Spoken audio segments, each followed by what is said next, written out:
আর বিশেষ করে আমি অভিভূত হয়ে গেছি আমাদের পাড়াটায় এত বড় একটা অনুষ্ঠান, এত নতুন একটা গ্রাম, সেই গ্রামে এত সাংবাদিক ভাইরা এসে উপস্থিত হবে আমি চিন্তাও করতে পারি না। সুবহানাল্লাহ ওয়া বিহামদিহি সুবহানাল্লাহ।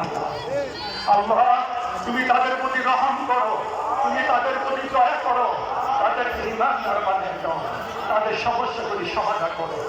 ভাইয়েরা আমার, আজকে আমি আপনাদেরকে নিয়ে একটু দোয়া করবো আল্লাহের কাছে। কার কাছে চাওয়ার আছে? কার কাছে? আল্লাহর কাছে। এই মিটিং করে সমস্যা সমাধান আল্লাহর কাছে চাইতে হবে, আল্লাহর কাছে জানতে হবে। আল্লাহ আমরা চাই, তুমি ব্যবস্থা করে দাও।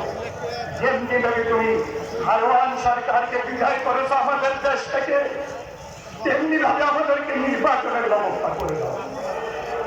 তুমি যদি সাহায্য না করো, এমন একটা শকুন চতুর্দিক দিয়ে লাগাচ্ছে যারা আমাদের দেশে খুনাখুনি লাগাতে চায়, অত্যাচার চালাতে চায়, তাদের থেকে তুমি হেফাজত করো। যেমনি ভাবে হেফাজত করেছো 5ই আগস্টের তেমনি ভাবে আমাদেরকে হেফাজত করো। আমি আমার বোনের কাছে কৃতজ্ঞ, আমি অভিভূত।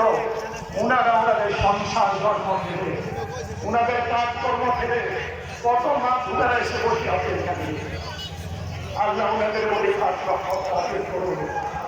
আমার বৃদ্ধ ভাইয়েরা কিভাবে বসে আছে, আমার যুবক ভাইয়েরা কিভাবে বসে আছে, আমি সবার কাছে কৃতজ্ঞ। আমি বিশেষ করে এই মহিলাদের ভূমিকা শুরু করতে পারবো না, কারণ